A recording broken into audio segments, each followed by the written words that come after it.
Hello students, today we are going to discuss the principles of labor legislation and in particular how different scholars have categorized them. You will see that labor legislation is not just about making rules for factories or fixing working hours.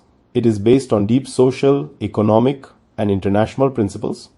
Let us begin with some context. Frank Tilliard, while studying industrial legislation in Great Britain, highlighted two aspects of labor law: protective and regulative. Protective laws safeguard workers, while regulative laws ensure discipline and order in industrial relations. Later, an Indian scholar, Rajinikanth Das, in his book Principles, Problems of Indian Labor Legislation, gave a more detailed classification. He described four broad principles: social justice, social welfare, national economy, and international unity. Let us now understand these one by one.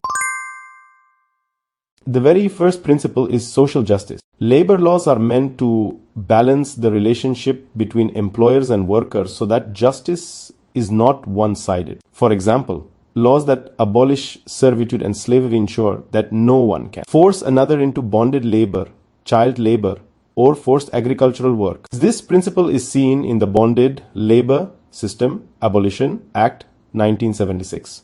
The freedom of association is another important aspect. Workers must be free to join trade unions and voice their concerns.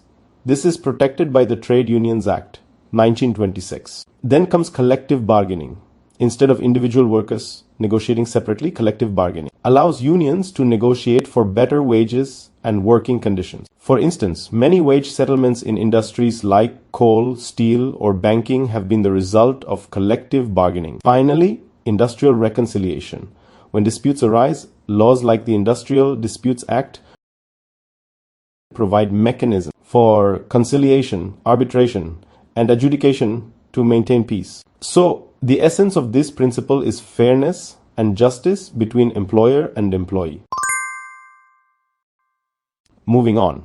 The second principle is social welfare. Here, the focus is not just on justice, but on improving the overall quality of life of workers and their families. For example, development of childhood means protecting children from exploitation. Laws like the Child and Adolescent Labor Act 1986 set minimum age limits and safeguard children as health. Opportunity of education goes hand in hand with this. The Right to Education Act and provisions for compulsory primary education ensure that children are in schools, not factories. Next is the conservation of womanhood. Women workers need special protection in areas like maternity, night work, or hazardous occupation. The Maternity Benefit Act 1961, which provides maternity leave and health protection, is a perfect example. Lastly, improvement of environment. Labor welfare is incomplete without better housing, healthcare, and recreational facilities. For instance, the Factories Act 1948 makes provisions for drinking water, canteens, restrooms, and first aid facilities. Thus, social welfare principles look at workers as human beings who deserve dignity, health, education, and safety. The third principle is connected with the national economy. Labor laws are not just about protecting individuals, but also about strengthening the economy as a whole. For instance, the development of industries is essential for national prosperity. Healthy industrial relations and good working conditions boost productivity. The regulation of working conditions, like proper hours of work, weekly holidays, and bonus payments, increase morale and efficiency. Think of the Factories Act with its 48-hour work week limit and rest intervals.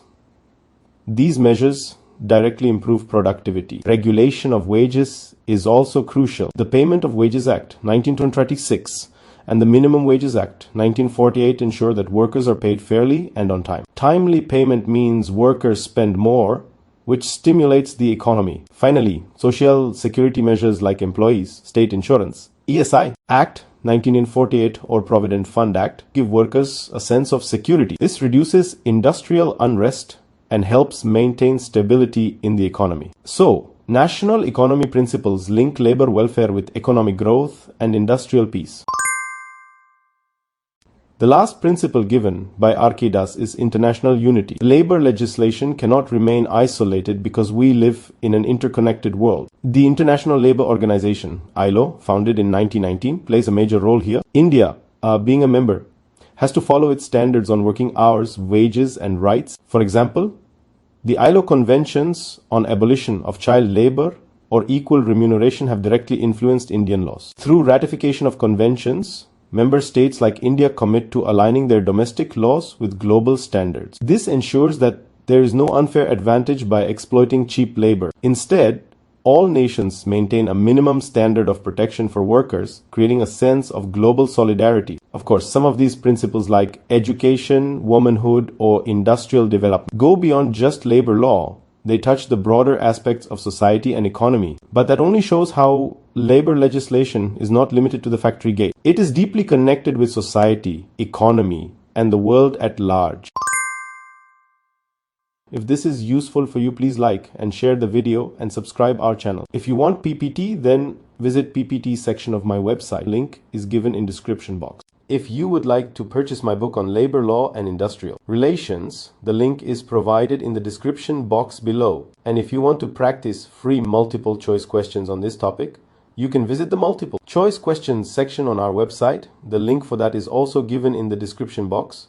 Thanks for watching. In our coming videos, we will study more about labor legislation and also look at important acts one by one. So stay connected.